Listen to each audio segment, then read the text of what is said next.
What's going on, y'all?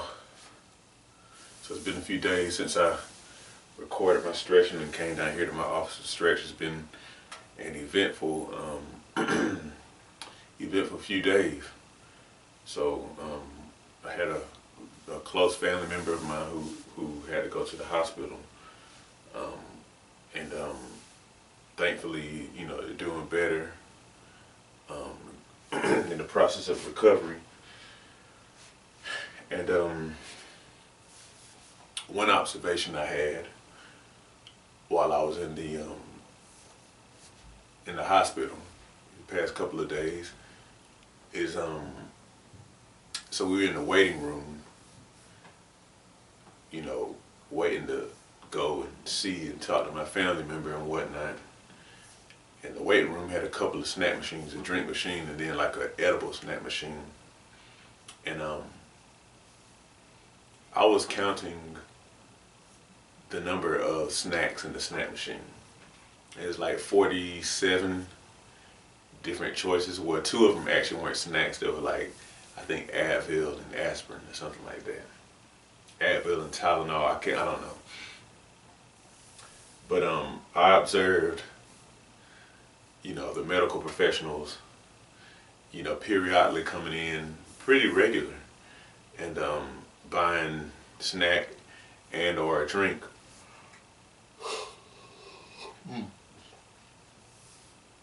And it's kind of ironic. Of course, a lot of these folks are working these really long shifts. Like one of the ladies we saw and talked to was explaining how she works like 12-hour shifts.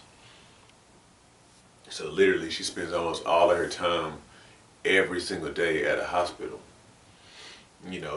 dealing with and helping people who are dealing with very significant health issues. Oof. And so these folks are working long shifts. A lot of times they barely even see the light of day, if at all. And so then, like another lady was telling us how she doesn't really eat. She rarely takes her lunch break, even though she encourages her colleagues to. She rarely takes a lunch break on her long shifts, and a lot of times she'll do like double shifts, like two 12-hour shifts, and if I'm not mistaken, do two 12-hour shifts and then take a break. But anyhow, I'm saying all that to say, she, that lady said she doesn't take a break, and so she has to eat something. So I wonder if she's one of those who goes by the snack machines. Like I said, there's a lot of people going by the snack machines, and most of them were medical professionals who were hustle bustle, taking care of people who were dealing with health issues, but then probably not taking their own breaks, and then instead getting some Cheetos or honey bun or different stuff like that. And it's like, man, my heart really goes out to them. It's like, it has to be rough on the body to be doing all that, staying up and doing all those long shifts, taking care of people with health problems, and then not taking care of themselves because, they're doing, like I say, working so much, but then not getting access, not getting quality food because they don't necessarily have the time. And then you even kind of carry on you, probably to some degree, just kind of seeing other people dealing with really, really, really, really hard physical stuff. It's weird. It's weird. It is kind of weird to think about how our system is. It's weird because to me it seems like it's so easy for even those who take care of us, dealing with these various health issues, that they could very possibly be working themselves into those same health issues. I know that their sleep is irregular too. So not enough sleep, very little sunlight, very little nutrition, and then just the stress of fast paced and seeing people dealing with stuff. Even when we were in the hospital, a couple of times I heard them calling the code blue, which means, I guess, from what I looked up today, that somebody coded, that somebody went into cardiac arrest. It was code blue twice for this same room. And it's like, man. So like I just kind of think about how ironic it was.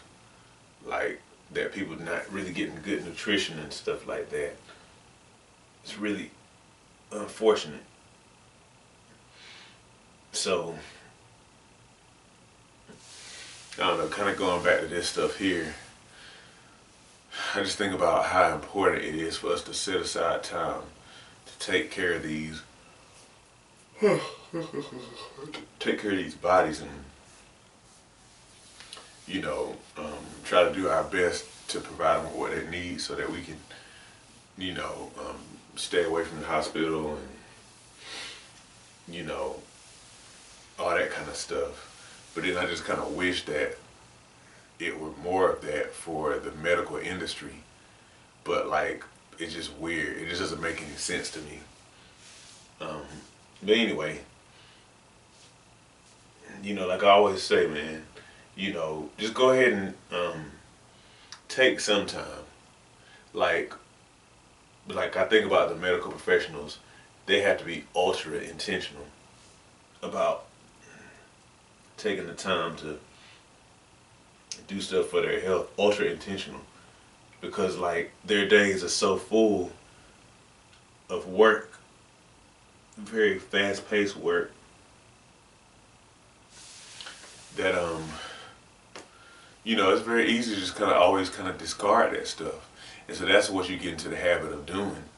You get into the habit of just always like putting your health on the back burner because I mean, hey, hey, I feel okay now. I don't have time for that, but one day I will. And that one day can easily turn into years. And then next thing you know, you kind of start having some sort of issue that you don't deal with, and it can like really,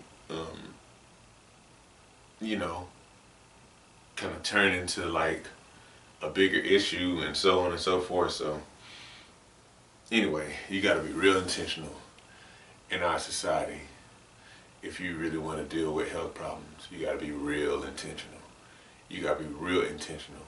I think you almost have to appear like a fanatic, to be honest. Even though it doesn't really have to be called that.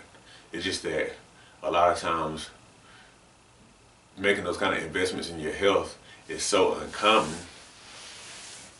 that it seems radical. It's not. It's just it's to me rational.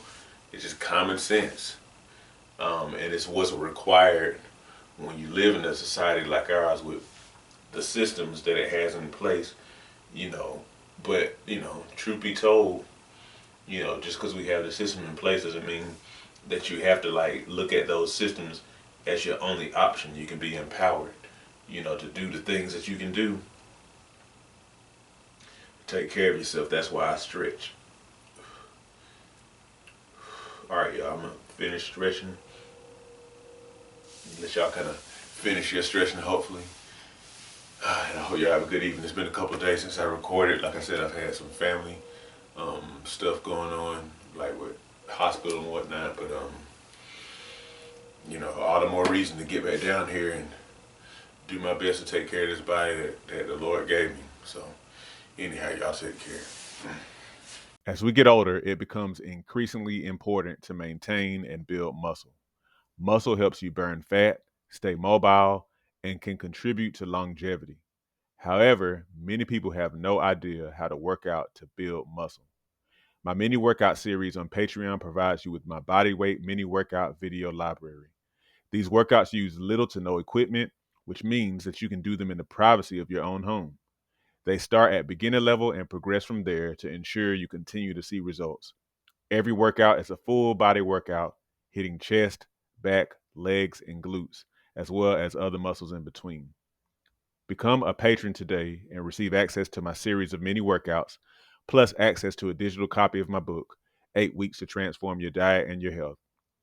By combining the workouts with healthy diet changes, as outlined in my book, you'll definitely be on your way to weight loss, improved health, and visible results.